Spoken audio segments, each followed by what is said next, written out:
Hello नमस्कार। हा video आहे 2025 31 डिसेंबर तर 31चा हा व्हिडिओ आहे। 2025 साल सुख दुःख हे माणसाच्या आयुष्यात असतंच, म्हणून त्याचप्रमाणे त्या दिवशी पावभाजीचा बेत केला। एकादशी होती आणि त्या दिवशी मग मुलांसाठी पावभाजी वगैरे केली। मग 12 वाजले, सगळीकडे फटाक्यांचा आवाज झाला।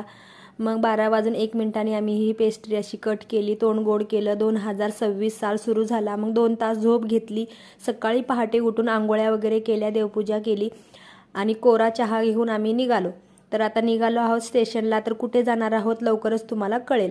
तर थंडी तर खूपच होती, पण आंघोळ केल्याच्या नंतर म्हणतात ना थंडी जाते, तसंच झालं होतं। मग आम्ही बघा ह्या टायमापर्यंत ट्रेनमध्ये येऊन बसलो। ट्रेनमध्ये अगदी कुणीही नव्हतं। 1-2 बायका समोर होत्या आणि आमच्या पाठीमागे 2-3 होत्या, बस। दुसरी पूर्ण ट्रेन रिकामी होती। पुढच्या डब्यात असतील कदाचित। तर आम्ही उतरलो आहोत दादरला। हो, तुम्हाला कळलंच असेल, सिद्धिविनायकला गेलो आहोत आम्ही। तर काय तिथं दादरला उतरल्याबरोबर एवढा पाऊस, म्हणतात ना देवाचा आशीर्वाद म्हणू शकता, नाहीतर तुम्ही काही म्हणू शकता। त्याचप्रमाणे आम्हाला पूर्ण भिजवलं आहे पावसाने। आम्ही सोबत काहीच नेलं नव्हतं, एक पिशवी, स्कार्फ, पर्स। तर पूर्ण भिजलो। मग आतमध्ये थोडी थोडी लाईन सरकत होती, पंख्यांचा वारा असल्यामुळे। कपडे तर सुकले होते, पण केस वगैरे पूर्ण ओले झाले होते। मग आम्ही हळूहळू करून लाईनीतून पुढे पुढे सरकत होतो। मनात खंत होती, दर्शन व्यवस्थित होईल का नाही, होईल का नाही, किती उशीर लागेल। तर असं करून हळूहळू करता करता लाईन पुढे सरकत होती। थंडी तर खूप लागत होती, कारण पूर्ण केस वगैरे भिजले होते। तर जेमतेम गणपती बाप्पा दिसले, मनाला आनंद झाला। चला बाबा, इथपर्यंत तरी पोहोचलो आहेत, आता पुढे आपल्याला बाप्पा घेऊन जातीलच। तर असं करता करता गाभाऱ्यात पोहोचलो आणि व्यवस्थित प्रमाणे 8:15 वाजून 17-18 मिनिटाला आमचं दर्शन झालं।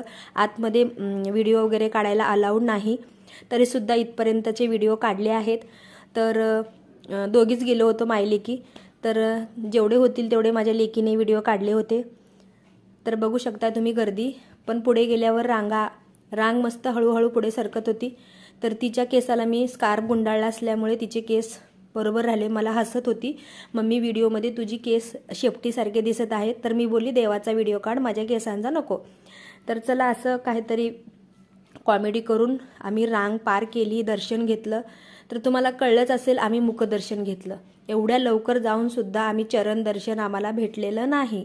मुखदर्शन घेतल्याच्या नंतर आम्ही निघालो। तर मुखदर्शन घेतल्याच्या नंतर हे हार फूल आपल्याला तिथेच त्या मंदिरात थोडंसं तिकडं गरुड खांबाच्या तिकडे चेंज करून देतात। हे आपलं फुलं माळा घेतात आणि दुसरी देतात।